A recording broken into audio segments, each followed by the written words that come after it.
예수님께서 부활하신 후 행적을 살펴보면요, 40일 동안 제자들에게 나타나 친히 살아계심을 보여주셨고 하나님 나라의 일에 대하여 말씀하셨음을 사도행전 1장 3절은 증거하고 있습니다. 그가 고난받으신 후에 또한 그들에게 확실한 많은 증거로 친히 살아계심을 나타내사 40일 동안 그들에게 보이시며 하나님 나라의 일을 말씀하셨습니다. 주님은 이 하나님 나라의 일을 말씀하심과 동시에 아버지께서 약속하신 것을 기다리라 명령하셨고요, 성령으로 세례를 받으리라는 약속의 말씀을 주셨다고 누가는 사도행전 1장 4절과 5절에서 기록하고 있습니다.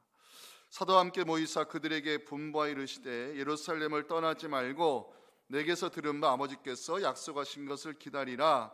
너희가 몇 날이 못되어 성령으로 세례받을 것을 약속했습니다. 예수님께서 제자들에게 기다리라 말씀하심은 성령을 통하여 권능을 받아야 증인의 사명을 감당할 수 있었기 때문입니다. 사도행전 1장 8절은요, 제자들 뿐만 아니라 성령을 받은 우리에게도 주시는 사명의 말씀입니다. 다 함께 읽겠습니다. 시작. 오직 성령이 너희에게 임하시면 너희가 권능을 받고 예루살렘과 온 유대와 사마리아와 땅끝까지 이르러 내 증인이 되리라 하시니라. 아멘. 성령 받은 제자들을 통하여 복음의 물결이 예루살렘을 넘어 사마리아와 땅끝 이방인에게까지 전해지는 것이 주님께서 부탁하셨던 하나님 나라 일이었습니다. 사도행전의 흐름을 보면 복음이 이 사도들의 증거를 통해서 예루살렘에 있는 많은 유대인들에게 전해지게 됐고요, 초대교회가 생겨나게 되었습니다. 하지만 복음의 물결은 예루살렘에 머물러 있었고 그 원인은 유대인 출신 그리스도인들이 아직도 율법의 그림자를 지우지 못해서 할례받지 못한 이방인과 함께 부정한 음식을 먹는 것, 이방인 집에 머무르는 것을 꺼려했기 때문입니다. 성령은 스데반 집사의 순교를 계기로 초대교회의 성도들을 흩으셨고요, 흩어진 자들을 통하여 복음이 사마리아에 들어갈 수 있었음을 사도행전 8장 4절과 5절은 보여주고 있습니다. 흩어진 사람들이 두루다니며 복음의 말씀을 전했고요, 특별히 빌립이 사마리아에 내려가 그리스도를 전파하는 장면입니다. 복음의 물결이 예루살렘을 넘어 사마리아에까지 들어가자 성령은 이방인의 전도자가 될 사울을 다메섹 도상으로 인도하셨고 부활의 주님을 만나 회심하는 사건이 사도행전 9장에 나옵니다. 놀라운 것은 이 사도행전 9장에는요 사울의 회심 사건만 기록되어 있는 것이 아니라 사도 베드로의 순회 사역도 함께 성경에 기록하고 있다는 것입니다. 사도행전 9장 32절 보시면 그때 베드로가 사방으로 돌아다니며 이 순회 사역을 감당하는 모습도 함께 기록하고 있습니다. 베드로가 순회 사역을 다니며 사역할 때 머물렀던 곳을 우리가 주목할 필요가 있는데요, 사도행전 9장 43절 보시기 바랍니다. 베드로가 요빠에 여러 날 있어 시몬이라 하는 무두장이의 집에서 머물렀다고 누가는 기록합니다. 베드로가 여러 날 머문 곳 시몬이라는 무두장이의 집이었습니다. 무두장이 죽은 이 짐승의 이 가죽을 벗기어 피장을 만드는 무두장이는요 유대인들에게 부정한 사람으로 간주되었고, 사도 베드로가 무두장이 집에 머물러 있다는 것은 유대인 관습을 깨뜨리는 파격적인 선택이었습니다.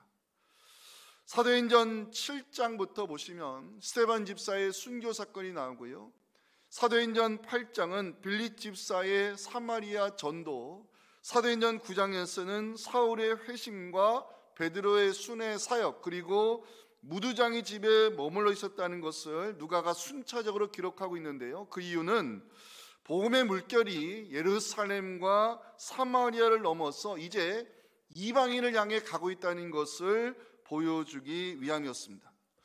누가는 복음이 이방인을 향해 가고 있다는 것을 증명하기 위해서 고넬료 사건을 사도행전 10장 전체와 11장 18절까지 굉장히 많은 부분을 할애해서 이 고넬료 회심 사건을 기록하고 있습니다. 고넬료 회심 사건은 사도행전 15장에서 이방인의 할례 문제로 예루살렘에서 총회가 열렸을 때 베드로의 간증과 증언을 통해 이방인도 복음을 듣고 성령을 받을 수 있음을 선포하는 중요한 계기가 되는 사건이었습니다.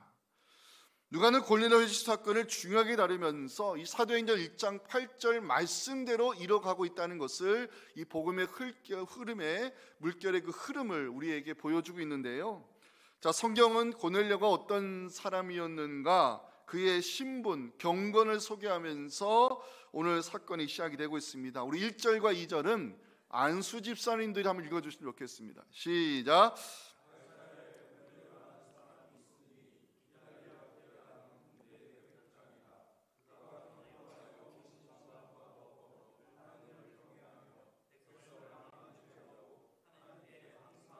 예, 고맙습니다. 고넬료는 환상 중에 하나님의 사자가 전하는 계시의 말씀을 듣게 되고요. 그리고 요바에 있는 사도 베드로를 청하기 위해 사람들을 보내는 장면으로 오늘 본문이 끝이 나고 있습니다. 질문을 던져보았습니다. 누가는 왜 고넬료의 이 경건과 구제, 기도를 중요하게 다루고 있을까?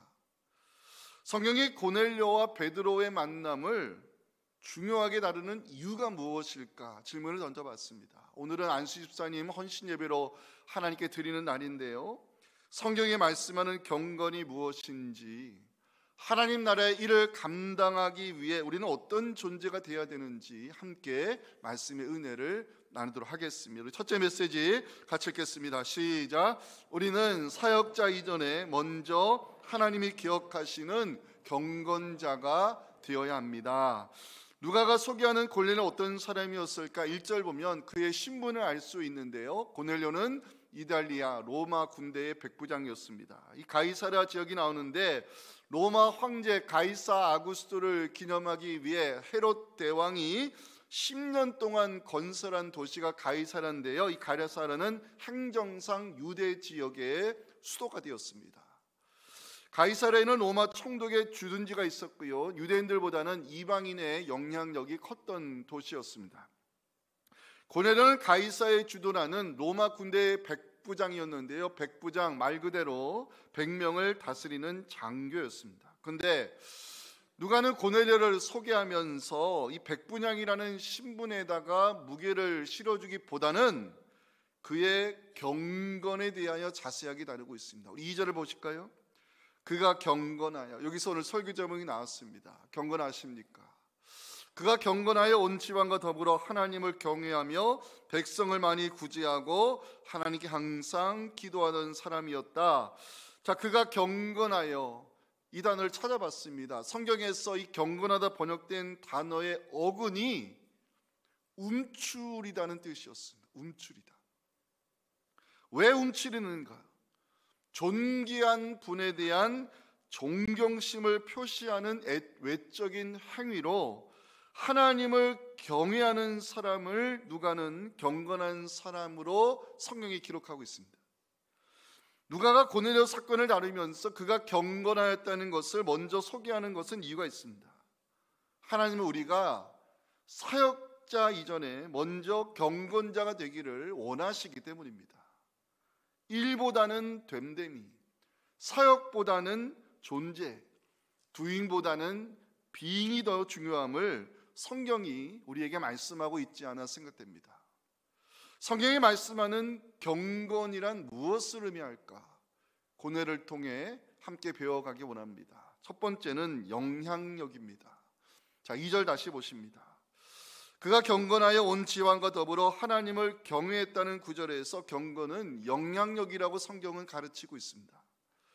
사도행전을 읽어보면요, 경건한 자들과 입교한 자들을 구분하고 있습니다. 자, 사도행전 13장 43절 보실까요? 유대인과 유대교에 입교한 경건한 사람들, 좀 부류가 나눠지고 있죠. 흩어진 유대인들의 공동체에서 중심 역할을 하는 회당에는 유대인들이 있었고요, 그리고 유대교에 입교한 경건한 사람들이 있었다고 성경은 기록합니다.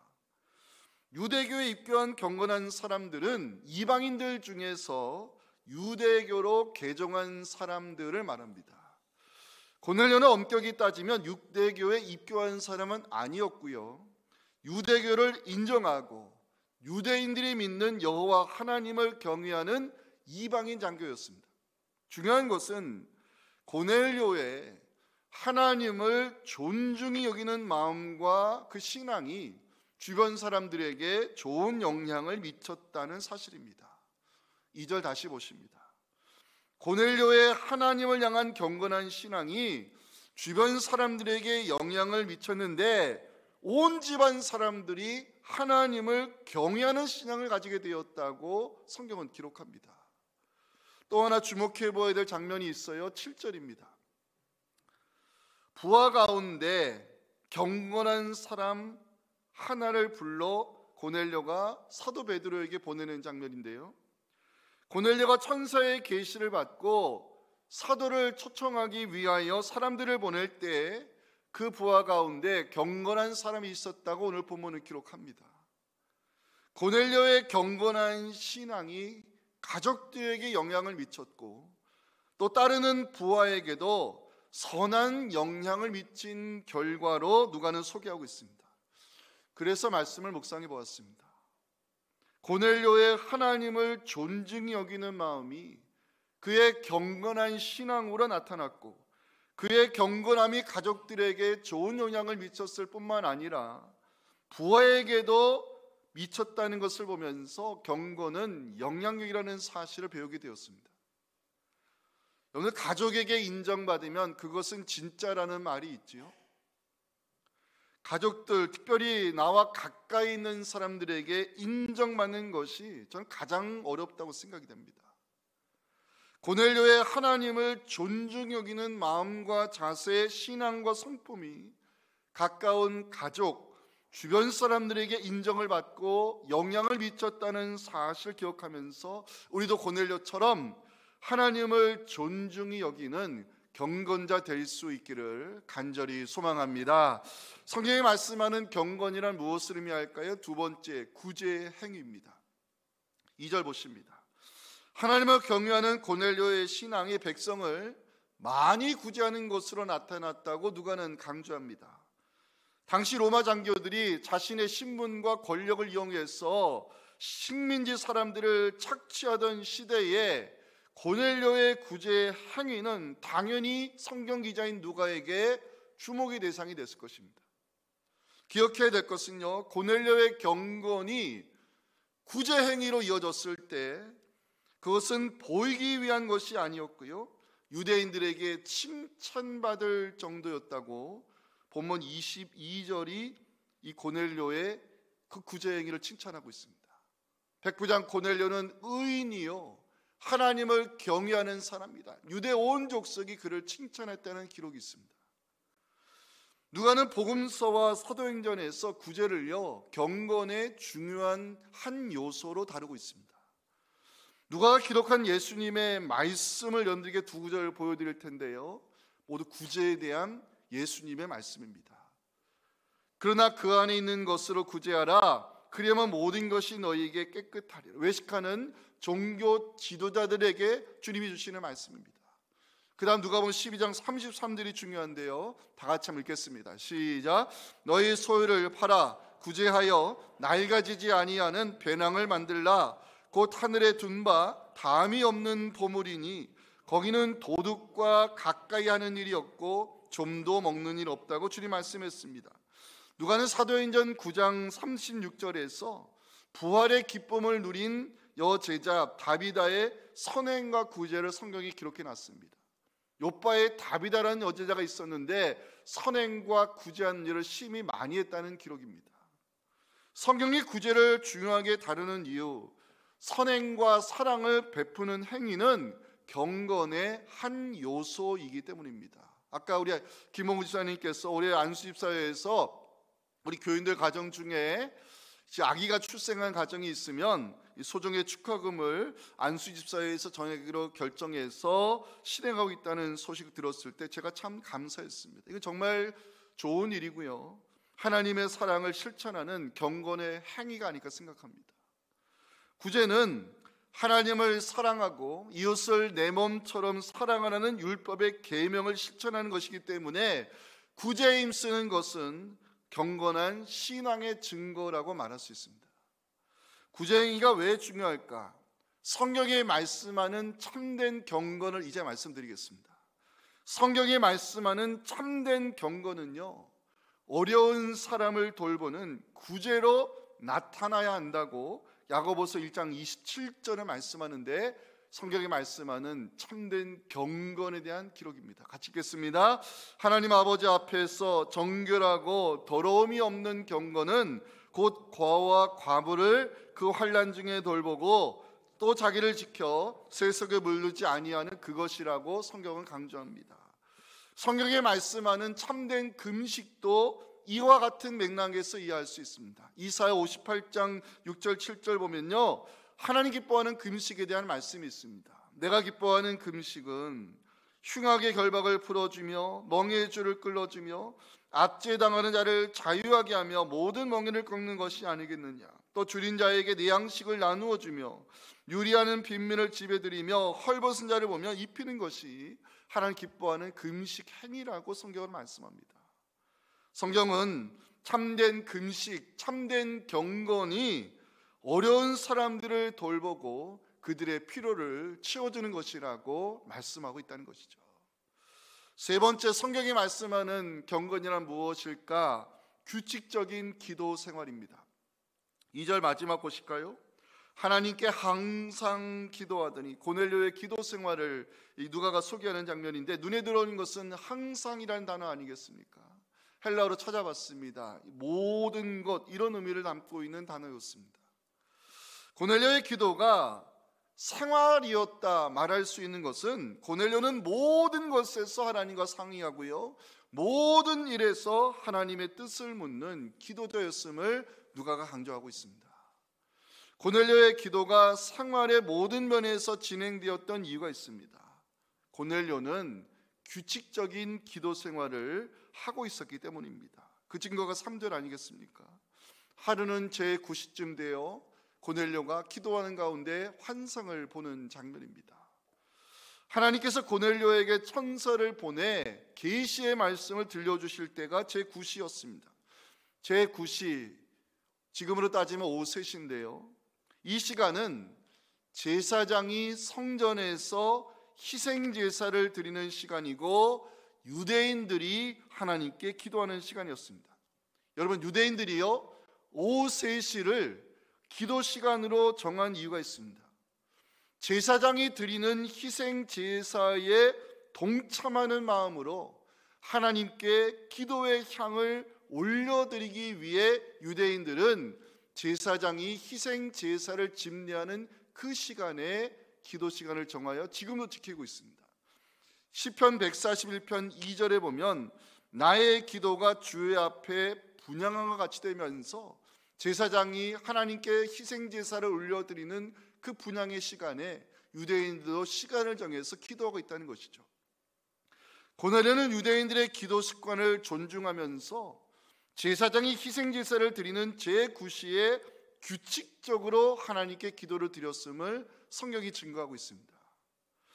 이 말씀 듣는 여러분들 모두 시간을 정하여 규칙적으로 기도하는 경건한 사람 되어 우리의 기도를 하나님께서 기쁘게 받아주시기를 간절히 소망합니다. 누가는 고넬료를 경건한 사람으로 소개하면서요, 그의 영향력, 구제 행위, 그리고 규칙적인 기도 생활을 우리에게 소개하고 있습니다.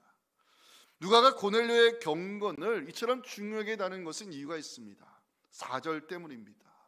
같이 읽겠습니다. 시작.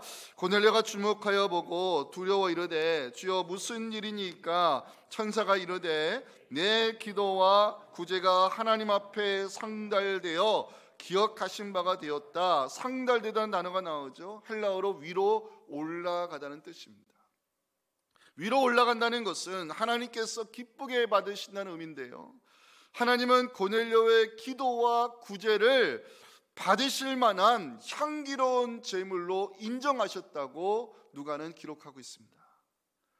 레위기 2장 2절 보면요, 하나님이 받으실 만한 기념물을 여호와께 향기로운 냄새라고 기록하고 있습니다. 하나님께서 받으실 만한 향기로운 냄새가 기념물이라 말할 수 있는데, 누가는 고넬료의 규칙적인 기도 생활과 그리고 어려운 사람들을 돌보고 그들의 필요를 채우는 이 구제의 행위가 하나님께 올라가는 제물이 되었다고 성경은 증거하고 있습니다. 말씀을 묵상하면서 우리를 향한 메시지를 듣게 되었습니다. 우리는 사역자 이전에 먼저 하나님이 기억하시는 경건자가 되어야 한다는 것입니다.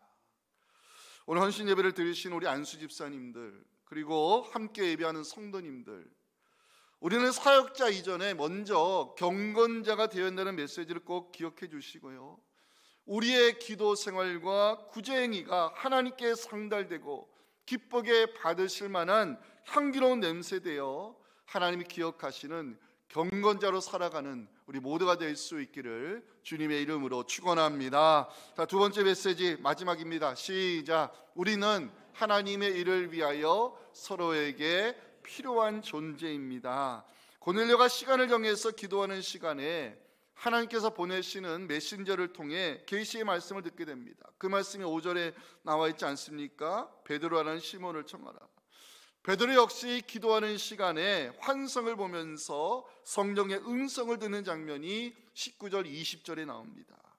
성령께서 말씀합니다. 의심하지 말고 함께 가라. 내가 그들을 보내었느니라. 자, 이제 사도 베드로와 이 고넬료의 만남의 사건을요, 누가가 굉장히 많은 부분을 할애해 가지고 성경이 기록하고 있는데, 거기에는 이유가 있습니다. 첫 번째는 예수 그리스도에 대한 증거 때문입니다. 베드로가 고넬료와 그 집에 모인 사람들에게 복음을 전하는 장면이 나오는데, 38절부터 40절의 말씀은요, 베드로 설교의 핵심이었고요, 십자가와 부활의 예수를 증거하는 장면입니다.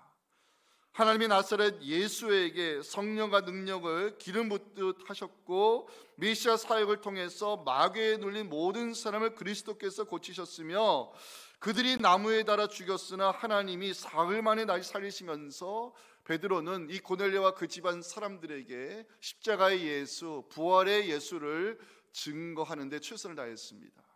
두 번째는 성령 강림 사건 때문입니다. 사도 베드로가 복음을 선포했을 때 어떤 일이 일어났느냐?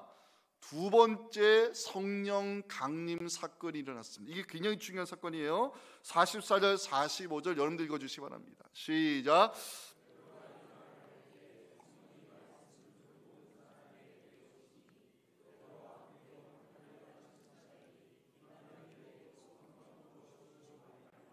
성사학자들은 이 장면을 두 번째 성령 강림 사건으로 이해하고 있습니다.